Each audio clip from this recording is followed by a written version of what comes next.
बिस्मिल्लाहिर्रहमानिर्रहीम अस्सलाम वालेकुम। लॉ रिकॉर्डर पाकिस्तान के एक और लाइव सेशन के साथ मैं हूं आपका host Salman Ahmed. I'll be conducting this interview mainly in English. We'll try to make it bilingual as well at sometimes for the general public. So Mhm.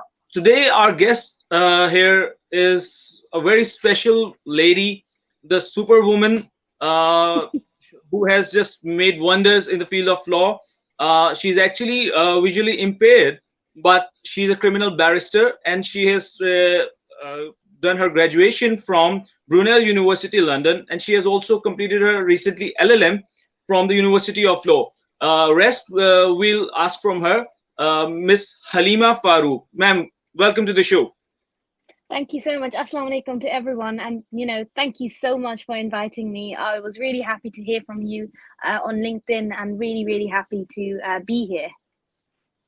Thanks so much, ma'am. So, ma'am, we would actually like to know about you from yourself. So, kindly Mhm. please let us know about your family background, why you chose this.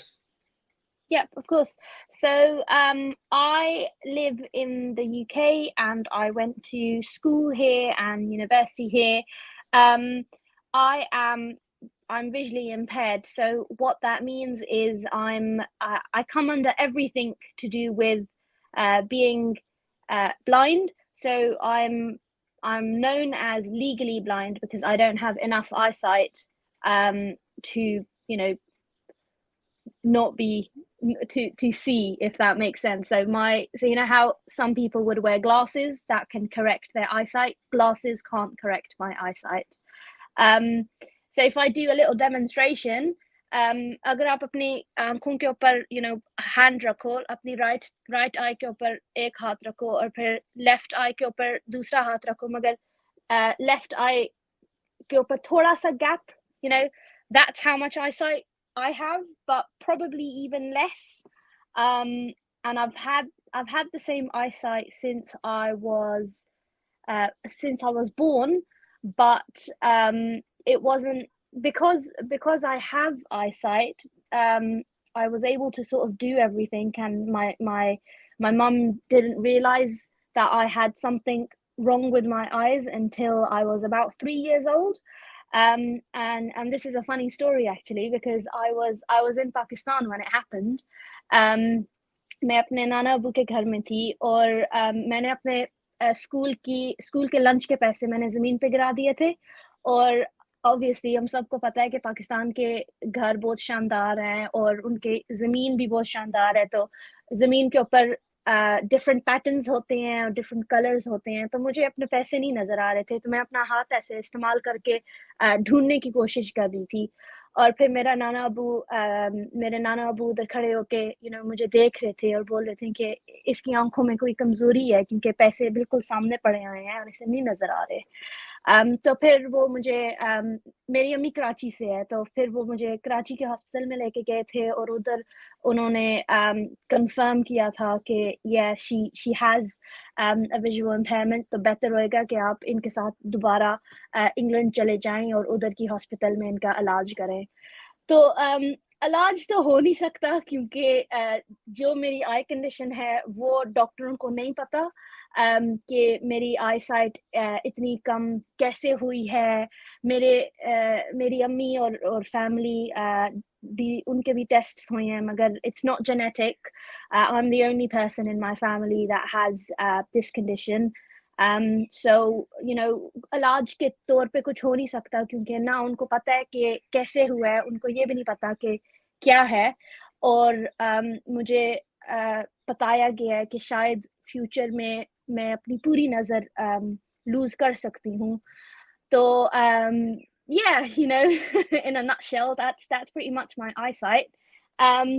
मगर मैं कभी I never let my eyesight hold me back from doing anything, क्योंकि I think जब मैं school में थी तो मुझे पता लगा कि मेरी आंखें ठीक तो होने नहीं लगी, तो मैं बैठ के रो तो नहीं सकती। I need to get on with life, I need to do what I want to do.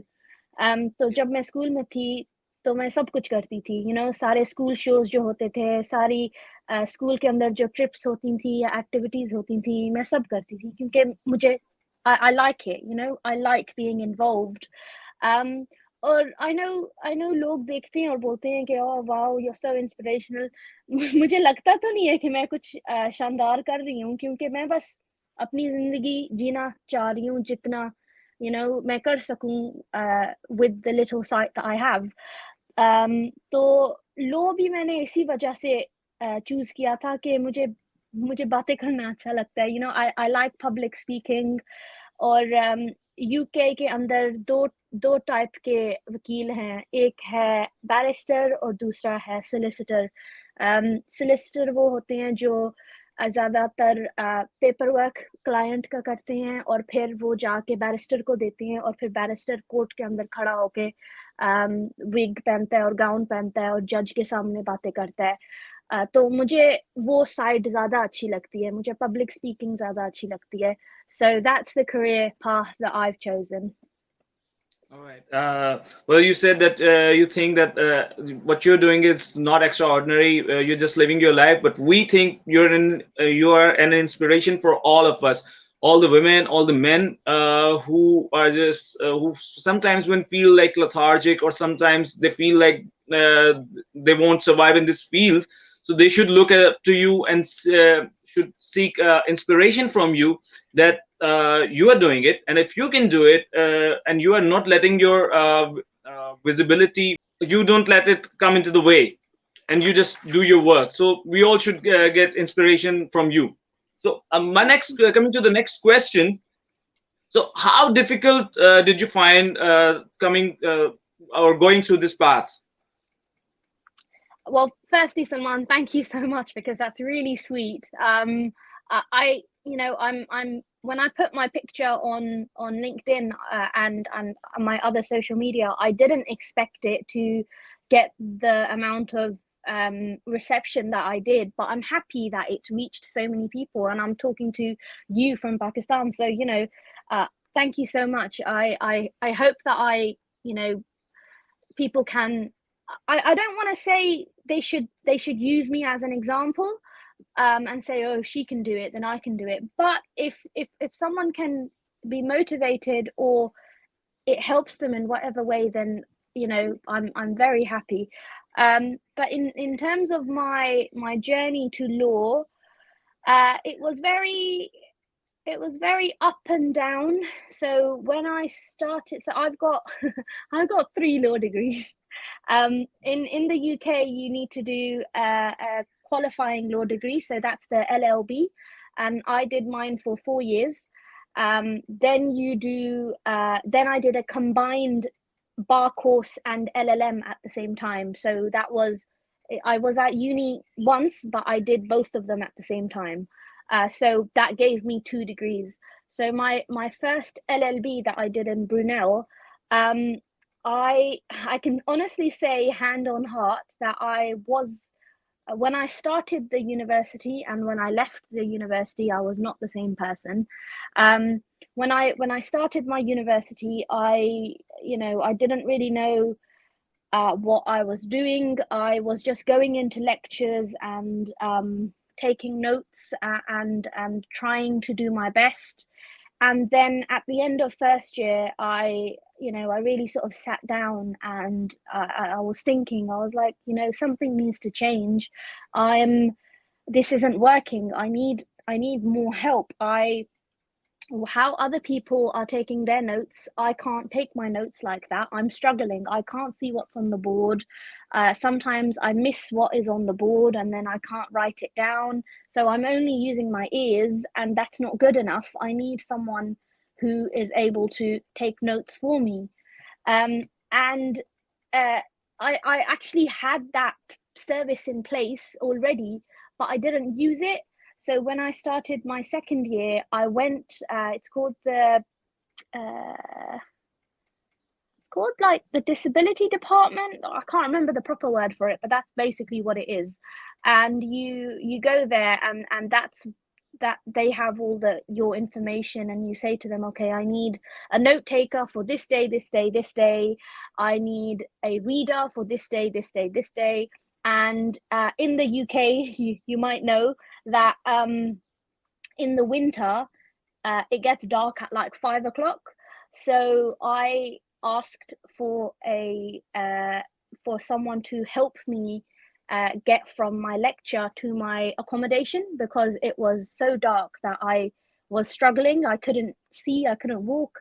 And when I put those things in place, I found that I was able to work a lot better.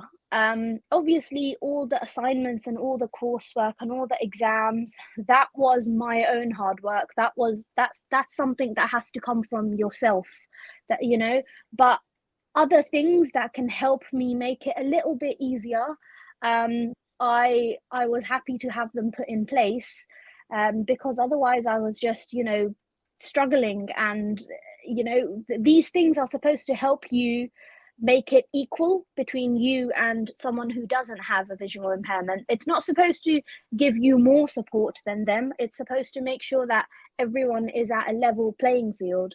And I was shooting myself in the foot by not even taking this help. But when I finally got everything put in place, things worked a lot better. And and then in my third year, you can do something called a placement year. And what that is you can go to like a law firm or somewhere related, and you can work there for 1 year before you've graduated. So I worked in Parliament for 1 year, and that's where because Parliament is so busy, I used my cane in every day when I was going into London. And then that's where I realized that this is actually really helpful, because people are moving out of my way, and people know that I'm visually impaired before I even tell them, because obviously I have my cane with me, so they can tell. And I found it so useful that when I went back to university in my 4th year to complete my LLB, that's when I started using my cane full time. That's when I made the decision that I'm going to start using it from now on. And my 4th year was just amazing. So from my 1st year, where I really had no idea what was going on, to my 4th year, where I sort of had things put in place, it was a really interesting journey. And then bar school was bar school was really good, because obviously everyone there is going to be my future colleague. So I met some lovely people, but it was really challenging because it's a very intense course.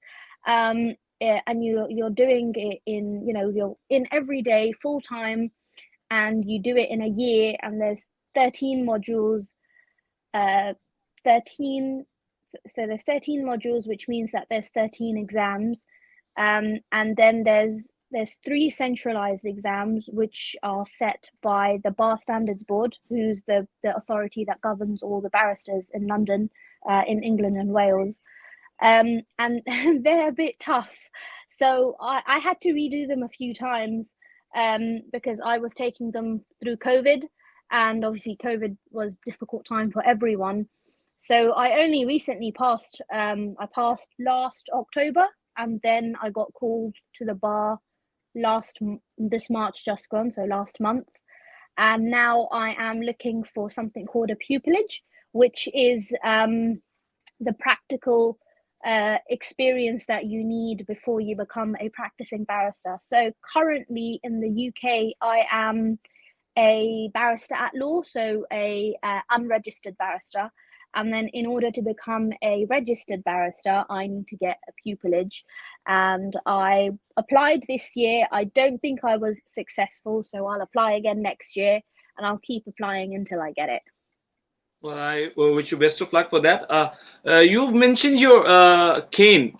So there's an incredible story behind that that I would like to know. And you've already mentioned that, I believe. You posed with your cane instead of the degree. call to bar, I guess that's it. Yes. So why did you do that? That's the $1,000,000 question. That's what everyone's wanting to know. So when we were taking my professional pictures for my call to the bar ceremony, there's obviously two pictures that you take. You take one on your own and you take one with your family.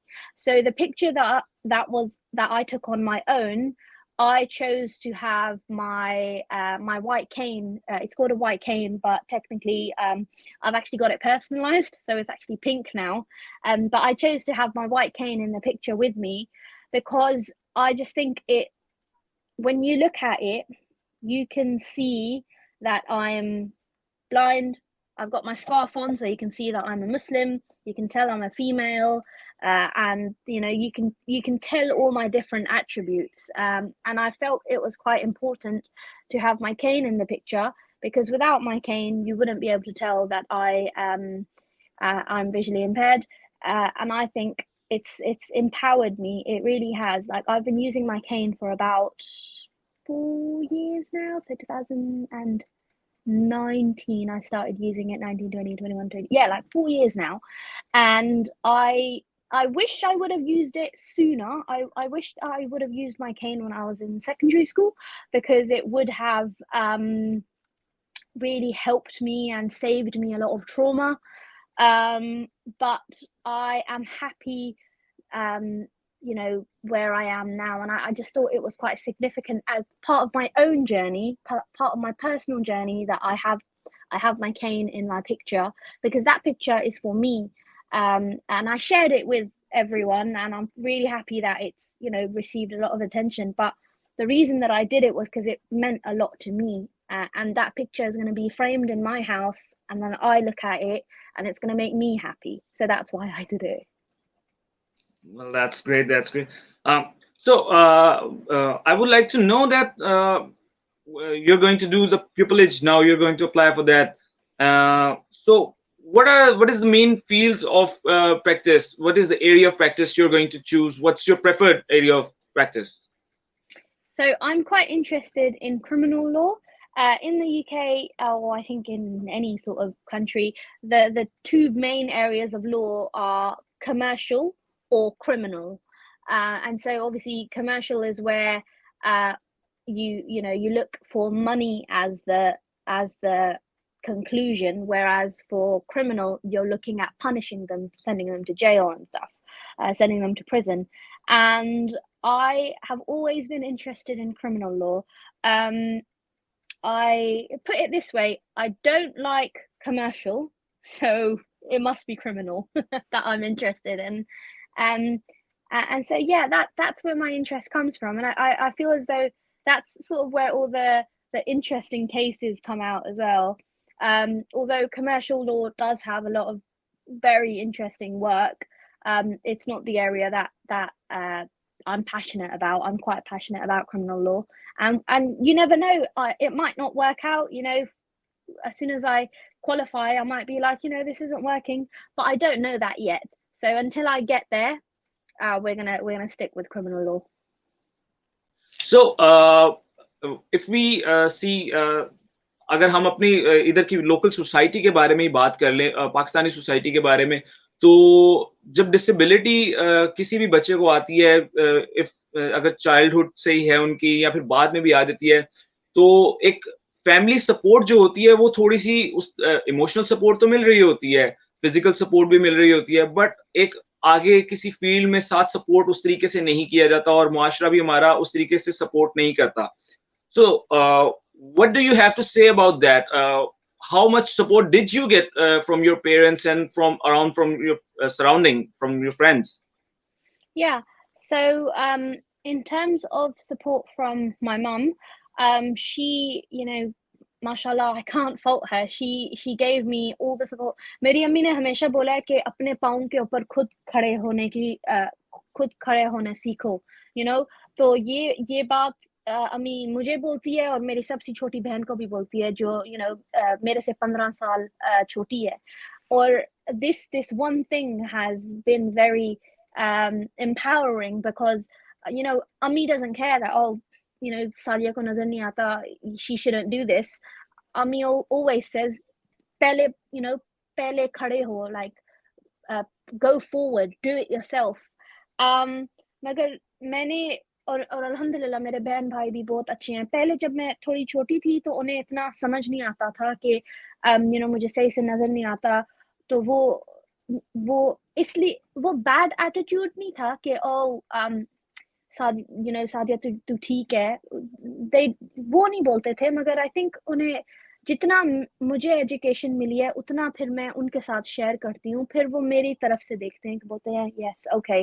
But I think in Pakistani and South Asian culture, so Pakistani हो गए, बांग्लादेशी हो गए, Indian हो गए, वो disability के बारे में ज़्यादा बात नहीं करते हैं, और ये बहुत बुरी बात है, क्योंकि आप जो बंदा फिर बात करना चाहता है वो नहीं कर सकता, क्योंकि कोई और उनने नहीं देखा जो उनकी तरह लगता है, उनकी तरह है.